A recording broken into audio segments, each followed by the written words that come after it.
buenos días, ¿cómo amanece América Latina? Un saludo muy especial desde la frontera.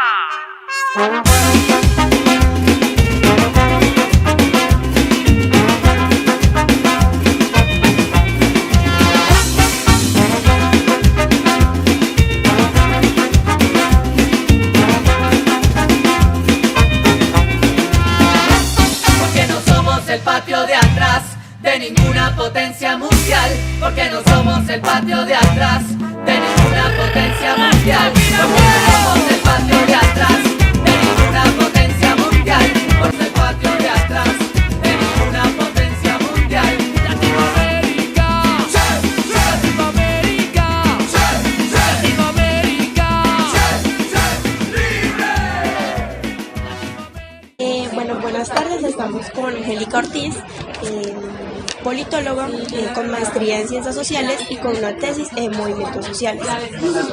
Para empezar, Angélica, bienvenida. Vamos a empezar hablando de los movimientos sociales. ¿Qué son y cuáles son los principales? Bueno, los movimientos sociales son organizaciones, algunos más institucionalizados, otros más espontáneos, que surgen en las sociedades y que se reconocen como tal a partir de la modernidad para hacer reclamos a través de acciones colectivas. Reclamos de derechos que no han sido reconocidos o que no se están cumpliendo por parte de los estados.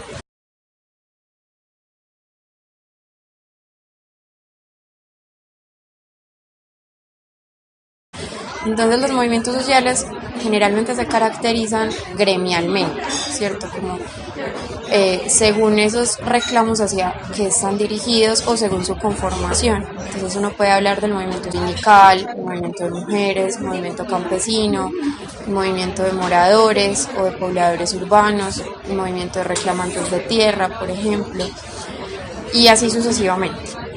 Esos movimientos se pueden institucionalizar en organizaciones que pueden ser singulares, una organización específica, por ejemplo, la Organización Nacional Indígena, la UNIC, de Colombia, o en movimientos más amplios que recojan, digamos, a varias organizaciones de distintas tipologías. Especialmente les voy a hablar del Congreso de los Pueblos, que es un movimiento social muy amplio, colombiano. Se le clasifica como una organización sombrilla porque precisamente recoge a muchos tipos de organizaciones más pequeñas por su gremio y por la territorialidad, ¿cierto? Recoge movimientos de todo el país. En un país que tiene una historia, una tradición de violencia tan grande, ser capaces de llegar a la protección de los derechos de esa manera, pues fue lo que, digamos, el principal aporte que hizo la Constitución del 91. ¿Qué importancia tuvieron los movimientos sociales en la Constitución del 91?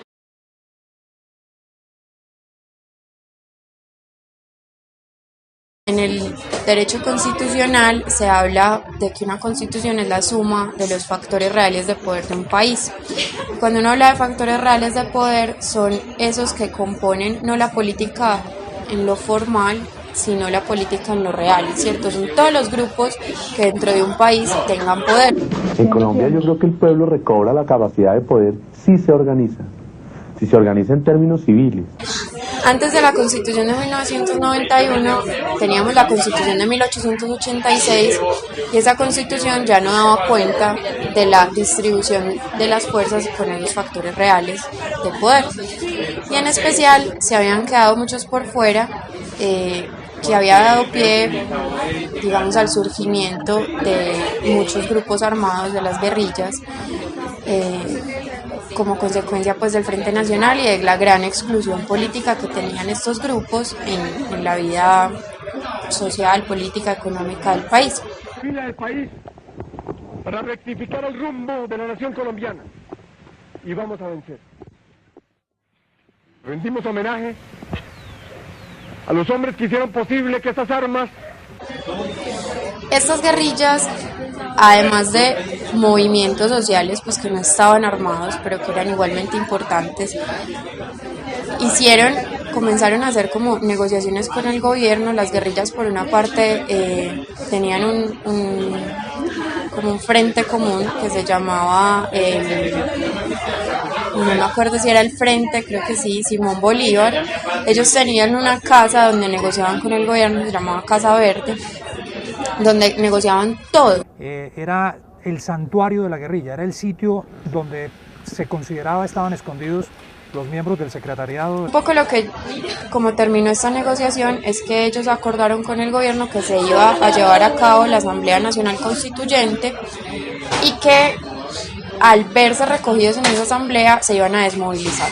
Muchas de esas guerrillas en efecto se desmovilizaron, el M-19 se desmovilizó, el Quintín Lame se desmovilizó, el EPL se desmovilizó también por esa época, otras no. Las FARC y el ELN no lograron llegar a un acuerdo. La toma de Casa Verde, el campamento principal de las FARC en el departamento del Meta. ¿Tienen la orden de acabar con Casa Verde? Sí. Y por otra parte también esos otros movimientos sociales como el movimiento campesino, el movimiento indígena de especial importancia. En la década del 60 se fundó la UNIC, que era pues en ese momento la organización nacional que recogía todos los movimientos indígenas, y en la del 70 se creó el CRIC, que era el Consejo Regional Indígena del Cauca. El movimiento indígena más fuerte en Colombia es el del Cauca, y en especial el del norte del Cauca.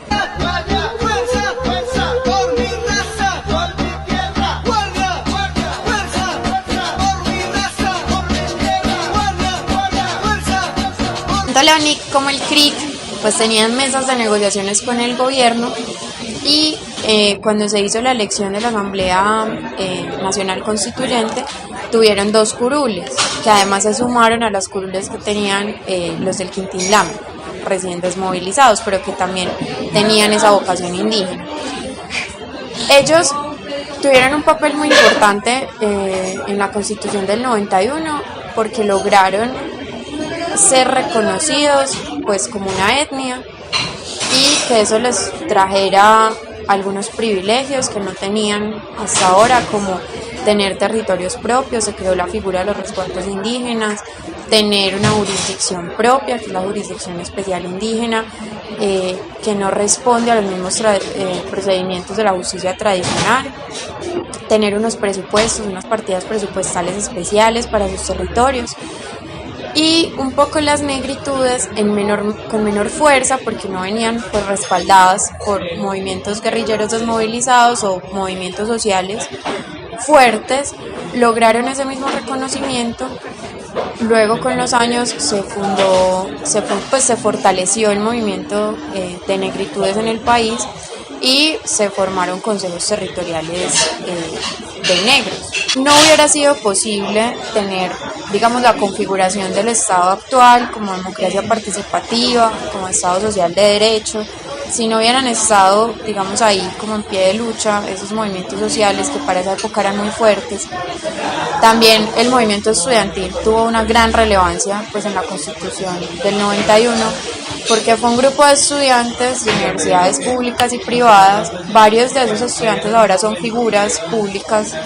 Claudia López, la ex senadora, era una de esas estudiantes. Para mí la séptima papeleta hace 25 años fue una reafirmación de que no nos dejaríamos callar por la mafia, de que saldríamos a defender esta democracia a las calles y reformaríamos el país para que fuera una mejor democracia. Fueron quienes, digamos, convocaron a la Constitución, porque fueron quienes tuvieron la iniciativa de la séptima papeleta. O sea, en medio de esta coyuntura de las mesas de negociaciones, de las presiones de los movimientos sociales, ellos decidieron incluir en una elección ordinaria que había otra papeleta, otro cartón, pero se llamaba la séptima porque habían 6 más. Y esto, digamos, fue informal. El gobierno no lo había aprobado pues como un mecanismo para citar a una constitución. Pero hubo tanta recogida, tanta acogida y era como tan claro el clamor popular que había en todo el país, que el presidente, en esa época era César Gaviria, pues asumió eso. Inicialmente él dijo, no, vamos a hacer una asamblea constitucional. Una asamblea constitucional lo que hace es modificar la constitución anterior. Pero después de la votación se vio que era pues tan importante el apoyo que se decidió hacer una asamblea constituyente, que es la asamblea constituyente ya sí tiene las atribuciones para crear una nueva constitución desde cero. Entonces, pues casi que podemos agradecer, porque tiene muchas cosas muy positivas, la forma del Estado actual y muchos de los derechos sociales, políticos que tenemos ahora a los movimientos sociales.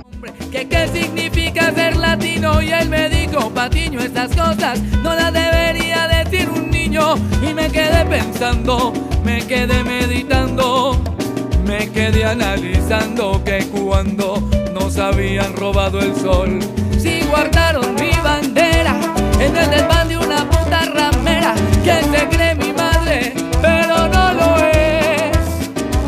Mi madre es la cumbia, mi padre el sabor, de esa unión fue que salí yo.